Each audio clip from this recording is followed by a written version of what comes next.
ಅಡ್ಡ ಮತದಾನ ಮಾಡಿದವರ ಮೇಲೆ ಕ್ರಮ ಕೈಗೊಳ್ತಾರಾ ಎಚ್ಡಿಕೆ ಅಂತ ಪ್ರಶ್ನೆ ಮೂಡ್ತಾ ಇದೆ.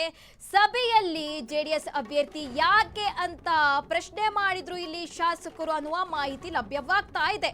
ಸಭೆಯಲ್ಲಿ ಜೆಡಿಎಸ್ ಅಭ್ಯರ್ಥಿ ಯಾಕೆ ಅಂತ ಪ್ರಶ್ನೆ ಕೂಡ ಉದ್ಭವವಾಗಿತ್ತು. ಆಗ ನಿಯತ್ತು ಪರೀಕ್ಷೆಗೆ ಕಣಕ್ಕಿಳಿದಿದ್ದೇನೆ ಅಂತ ಎಚ್ಡಿಕೆ ಹೇಳಿದ್ರು. ಇದೀಗ 4 ಶಾಸಕರು ಅಡ್ಡ ಮತದಾನ ಮಾಡಿರುವುದು ಪತ್ತೆಯಾಗಿದೆ.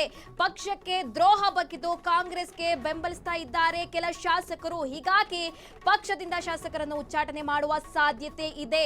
ಮುಂದೆ ಟಿಕೆಟ್ ಹಂಚಿಕೆ ವೇಳೆಯೂ ಕೂಡ ಕೋಕ್ ನೀಡುವ ಎಲ್ಲಾ ಸಾಧ್ಯತೆ ಇದೆ ಅಂತ ಹೇಳಲಾಗ್ತಾ ಇದೆ.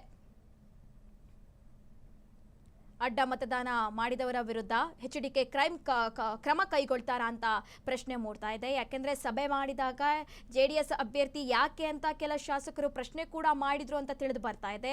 ಆಗ ನಿಯತ್ತು ಪರೀಕ್ಷೆಗೆ ನಾನು ಇಳಿದಿದ್ದೇನೆ ಅಂತ ಎಚ್ಡಿಕೆ ಕೂಡ ಇಲ್ಲಿ ಹೇಳಿರುವಂತಕ್ಕದ್ದು. ಇದೀಗ 4 ಶಾಸಕರು ಅಡ್ಡ ಮತದಾನ ಮಾಡಿರುವುದು ಪತ್ತೆಯಾಗಿದೆ. ಪಕ್ಷಕ್ಕೆ ದ್ರೋಹ ಬಗೆದಿದ್ದಾರೆ ಕೆಲ ಶಾಸಕರು, ಅದು ಗೊತ್ತಾಗಿದೆ. ಹಾಗಾಗಿ ಕ್ರಮ ಕೈಗೊಳ್ತಾರಾ, ಶಾಸಕರನ್ನು ಉಚ್ಚಾಟನೆ ಮಾಡ್ತಾರಾ ಅಂತ ಪ್ರಶ್ನೆ ಹುಡ್ಕೊಳ್ತಾ ಇದೆ.